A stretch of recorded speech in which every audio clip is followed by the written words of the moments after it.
Handicapper is here for Wager Talk TV, wagertalk.com. We're talking NFL season wins with the NFL season win report coming out less than 2 weeks from today, June 20th, noon Pacific time. That's a Tuesday.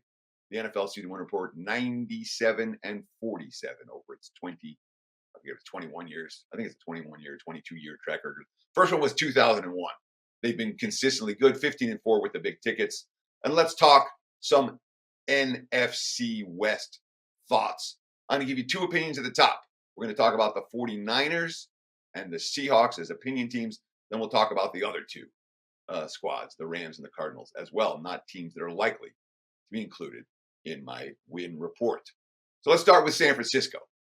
Giants, and full disclosure, I had San Fran under their win total last year. That bet lost, and it lost spectacular fashion. I mean, that was wrong. The 49ers were pretty impressive last year from a statistical standpoint, from an on-field standpoint, and the trade revitalized that squad as their QBs got hurt. This year, San Fran line 10.5 wins. They're going to have to win 11 games to go over the win total. A little bit of juice to the over. And again, you're talking about a team that reeled off 10 consecutive wins to close out the stretch. 7 of them came by multiple scores. You know, they had more wins by more than 2 scores than wins by touchdown or less for the full season. You know, offense was clicking, defense was clicking, and then all the quarterbacks got hurt, as has happened for Shanahan's offenses before. So now you have Purdy, you have Lance, and you have Sam Darnold.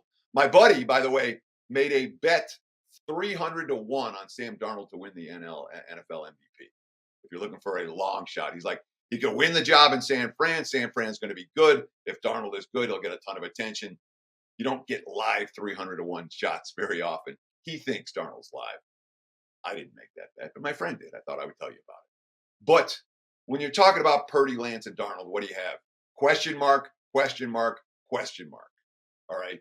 Ooh, you lost your defensive coordinator, Mecca Ryans. Not like Steve Wilkes isn't good, but that defense vastly overachieved. You look at their stats last year, the best in football in all these different categories.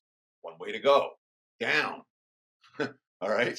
I got quarterback questions. I saw some offensive line questions. You know, the defense was otherworldly last year. They can only go down. They signed Javon Hargrave. I love the move, but it's not like they're a team with a whole bunch of salary cap space these days. They have a perfect week 9 bye. They have a first place schedule, but amongst the first place schedules, look who they got to face. Minnesota, likely to be weaker. Tampa Bay, likely to be much weaker. Jacksonville, no juggernaut. They play 2 on Thursday Night Football, 1 on Monday Night Football, Christmas night 2. They do have 3 2-game road trips and 1 3-game homestand. 10.5 wins seems to me to be a little bit large to ask for a team that A, overachieved last year, B, everything broke right for them schedule-wise and game-wise last year, and C, I got all kinds of concerns about any of their 3 QBs behind center. 11 wins seems a little bit rich for this better. We're looking at San Fran under the total. I'm looking at Seattle over the total. 8.5 wins, the prevailing number. Over juiced a little bit. I'm seeing minus 130 around town right now here in Las Vegas. There are things to like about Seattle. Last year, they were a surprise team. Nobody expected anything from Geno Smith, and Geno Smith went there, was solid, and won. This year, all they got to do is finish above 500 to cash another over ticket. And when you look at the pieces around Geno, boy, they look good. They made a bunch of win now moves in the offseason. Win now.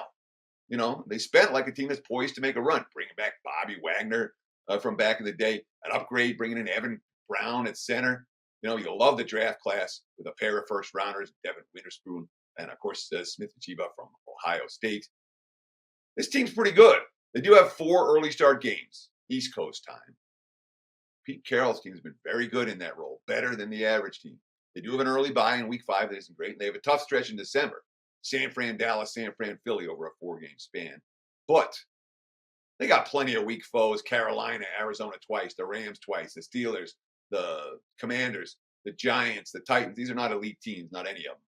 You have a Monday Night Football. They have a Thanksgiving night game. They have a Thursday Night Football game. The league's not sleeping on Seattle this year. They're not being ignored. And I would not be surprised at all. The Seahawks, once again this year, like they were last year, end up being a bet on team and go over their season win total. They are on the short list in that regard. We look at the rest of this division, we got two bottom feeders, and there's no sugarcoating it. Arizona, probably the favorite to get the number one overall pick for next year. They're lined at 4.5 wins over -120. Jonathan Gannon, a first-time head coach. He was a DC in Philly last year. Oh, he's the one who designed that great game plan against Patrick Mahomes in the Super Bowl. 35-year-old Drew Petzing is the offense coordinator, first-time offense coordinator. 29-year-old Nick Rollis is the defense coordinator, first-time DC. So want to talk about a coaching staff that hasn't done this before? That's Arizona right now. GM Monty Ossenfort, it's his first job in this guy. And they have a bunch of picks for next year in the draft and all of that. They don't have Kyler Murray. Kyler Murray, we don't know when he's going to come back. They were talking he could return sometime in the second half of the season, and maybe. Clayton Tune, no money to spend in free agency. They let their top two guys go, and Zach Allen, Byron Murphy Jr. They traded back in the draft. Everything points towards rebuilding in Arizona this year. And I would expect, again, you're talking about a team lined at 4.5 wins, the fewest in the NFL. I'm not betting this team over. They still have a ton of needs right now. And of course, 0 TV games for the Rams. The NFL is hiding this team. The 3 extras: Atlanta, Chicago, Houston. Very reasonable. And again, they have the Falcons, Texans, Rams, Steelers, Bears in a 6-game span late. If Murray's back, they can go over 4.5 then, potentially. Rams lined at 6.5 win, -110. Sean McVay decided he was going to come back to LA.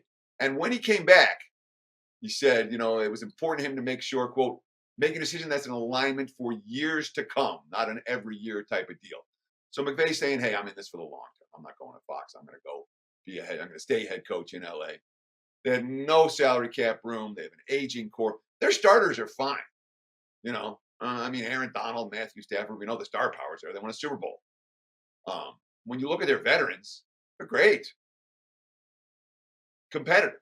More than most 6.5 win teams. The problem that the Rams have, they have no depth at all. The injuries will be there. And of course, they sat out free agency. They sat out day 1 of the draft. They did bring in 14 guys in day 2 and day 3 of the draft. Lots of new faces for LA. It feels very much like a rebuild team. Scheduled the 3 extra games: New Orleans, Green Bay, Indy. Not brutal. Week 10 bye midseason. That's good. They only have 2 road games between October 1st and November 26th. 4 at home and a bye during that span. They do have 3 2-game road trips and a brutal start at Seattle, San Fran, Cincy, at Indy, at Philly. Could be a rough start to the season for the Rams. Might be over before it starts. They do play Monday Night Football in week 3 and Thursday night, week 16. This isn't a team the league's expecting a lot from this year. We're not going to see them on TV. And at 6.5 wins, I would hesitate to bet them over. I'm very concerned about LA's depth concerns. So there's some NFC West previews. More divisional previews coming one by one over the course of the next 2 weeks as we count down the NFL season win report release on Tuesday, June 20th, noon Pacific time. Get that package right now over at Wager Talk or SportsMemo.com.